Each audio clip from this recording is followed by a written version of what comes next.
Hello my dear friends and my dear students. Welcome to Vijay Tutorial. Here and there you don't run. Subscribe this wonderful channel as your learning becomes fun. So dear students, today I have brought one Hindi topic. आज मैं आपके लिए एक जो विषय लेके आई हूँ वो हिंदी सब्जेक्ट से है और आज हम करेंगे वाक्य। सबसे पहली बात है वाक्य क्या होता है। हम अपने भावों को जब दूसरे के समक्ष रखते हैं या हम दूसरे के भावों को समझते हैं तो हम शब्दों के जरिए या वाक्यांश के जरिए या वाक्यों के जरिए हम एक दूसरे की भावनाओं को या विचारों को समझते हैं। तो सबसे पहली बात है हमें वाक्य की परिभाषा आनी चाहिए। देखिए वाक्य क्या होता है। सार्थक शब्दों का समूह वाक्य कहलाता है।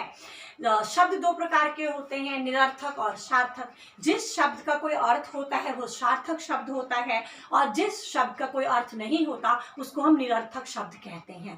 तो सार्थक शब्दों का जो समूह होता है उसे हम वाक्य कहते हैं। जैसे कि मुझे अपने माता पिता से प्रेम है, इसमें सभी जो शब्द हैं ये सार्थक हैं और एक वाक्य बना रहे हैं। हमें भारत देश की सेवा करनी चाहिए, ये भी एक वाक्य है। अब उसके बाद जो वाक्य होता है, वाक्य में दो भाग होते हैं। हम वाक्य को दो भाग में डिवाइड करते हैं। तो वाक्य के दो भाग कौन से हैं, यहाँ देखिए। वाक्य के दो भाग होते हैं, उद्देश्य और विधेय। अब उद्देश्य क्या होता है, विधेय क्या होता है। वाक्य में हम जिस चीज के बारे में बात कर रहे हैं, जिस व्यक्ति, जिस वस्तु, जिस स्थान के बारे में हम बात करते हैं वो होता है आपका उद्देश्य। और विधेय, विधेय कौन सा भाग होता है वाक्य का। विधेय वो भाग होता है जो हमें उद्देश्य के बारे में जानकारी देता है। कुछ उदाहरण के मदद से हम इसे समझने की कोशिश करते हैं। देखिए भारत महान है।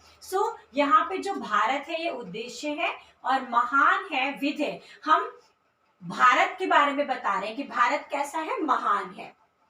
मेहनत करनी चाहिए। हम यहाँ पे किसके बारे में बात कर रहे हैं, मेहनत के बारे में। तो मेहनत क्या होगा, उद्देश्य। और हम क्या कह रहे हैं, करनी चाहिए। ये जो भाग है इसको हम कहते हैं विधेय। दूसरा देखिए, बड़ों का आदर करो। तो हम यहाँ पे किसकी बात कर रहे हैं, बड़ों की, जो हमसे उम्र में बड़े होते हैं, हमें उनका आदर करना चाहिए। तो बड़ों का आदर करो। यहाँ पे बड़ों जो शब्द है वो उद्देश्य है, का आदर करो ये विधेय। पेड़ उगाओ, तो पेड़ आपका होगा उद्देश्य और उगाना या उगाओ शब्द होता है विधेय। तो वाक्य के दो भाग होते हैं और जो प्रथम भाग है उसे उद्देश्य कहते हैं और जो दूसरा भाग है उसे विधेय कहते हैं। अब हम जानना चाहेंगे या मैं आप लोगों को बताना चाहती हूँ कि वाक्य कितने प्रकार के होते हैं। स्टूडेंट्स, अगर हम बात करते हैं रचना के आधार पर, तो रचना के आधार पर वाक्यों को हम तीन वर्गों में विभाजित करते हैं। पहले प्रकार का जो वाक्य होता है वो होता है सरल वाक्य, फिर होता है संयुक्त वाक्य और फिर होता है मिश्र वाक्य। तो ये जो वाक्य है सरल, संयुक्त और मिश्र, ये है रचना के आधार पर। रचना के आधार पर हम वाक्यों को तीन वर्गों में विभाजित करते हैं।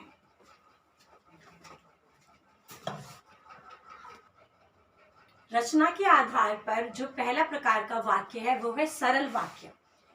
जिन वाक्यों में एक उद्देश्य या एक विधेय होता है उन्हें सरल वाक्य कहते हैं। तो ऐसे वाक्य जिसमें एक उद्देश्य होगा या एक विधेय होगा, उस प्रकार के जो वाक्य होते हैं उन्हें हम सरल वाक्य कहते हैं। कुछ उदाहरणों की मदद से इनको समझते हैं। देखिए, प्रदूषण कम करो। इस वाक्य में उद्देश्य क्या है, प्रदूषण, प्रदूषण कम करो, एक ही उद्देश्य है। मेहनत का फल मीठा होता है। इस वाक्य में उद्देश्य क्या है, मेहनत का फल मीठा होता है। ये पूरा यहां से बनता है आपका विधेय, ये विधेय बनता है। इसी तरीके से कार्य हमें महान बनाते हैं। इस वाक्य में कार्य उद्देश्य है, हमें महान बनाते हैं, यह है आपका विधेय। हमें अखबार पढ़नी चाहिए। इस वाक्य में उद्देश्य है हमें अखबार पढ़नी चाहिए, तो ये इस वाक्य में होगा विधेय। तो इस प्रकार के जो वाक्य होते हैं इन्हें हम कहते हैं सरल वाक्य।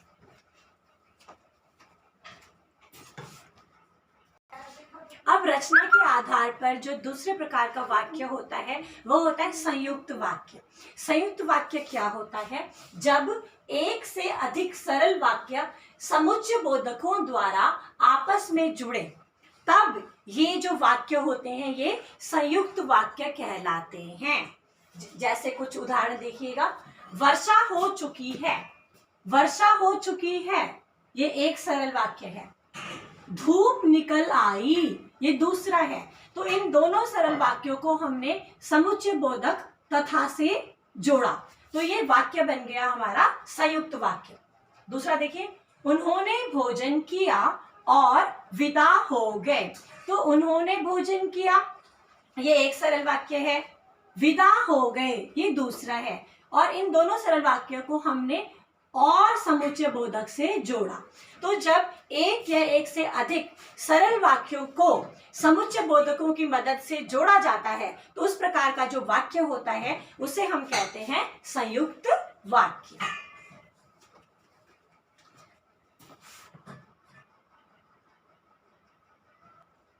अब संरचना के आधार पर जो तीसरे प्रकार के वाक्य होते हैं उन्हें कहा जाता है मिश्रित वाक्य। मिश्रित वाक्य क्या होते हैं?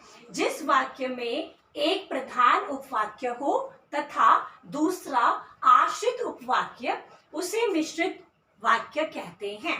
तो मिश्रित वाक्य में दो उपवाक्य होंगे। एक उपवाक्य होगा जो कि प्रधान होगा और इस प्रधान उपवाक्य के ऊपर दूसरा उपवाक्य जो होता है वो आश्रित होता है, वो निर्भर करता है। जैसा कि सोमवार को जो पौधा लगाया वह मुरझा गया। अब इसमें प्रधान उपवाक्य क्या है? सोमवार को जो पौधा लगाया, ये आपका प्रधान उपवाक्य है। उसे क्या हो गया? वह मुरझा गया। तो ये है आपका आश्रित। वह मुरझा गया जो उपवाक्य है ये प्रधान उपवाक्य के ऊपर निर्भर कर रहा है, आश्रित हो रहा है। रोहित विद्यालय नहीं जा सका क्योंकि वह बीमार था।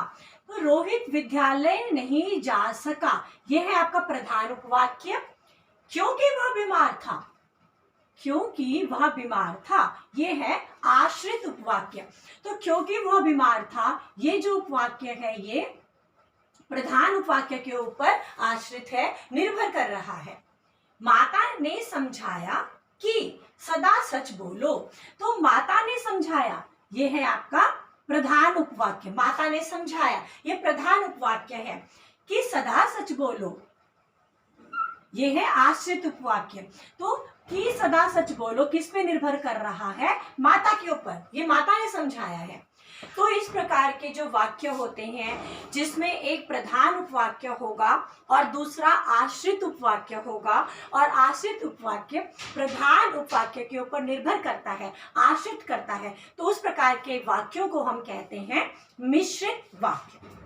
तो विद्यार्थियों, स्टूडेंट्स, आज हमने किया वाक्य के प्रकार संरचना के आधार पर।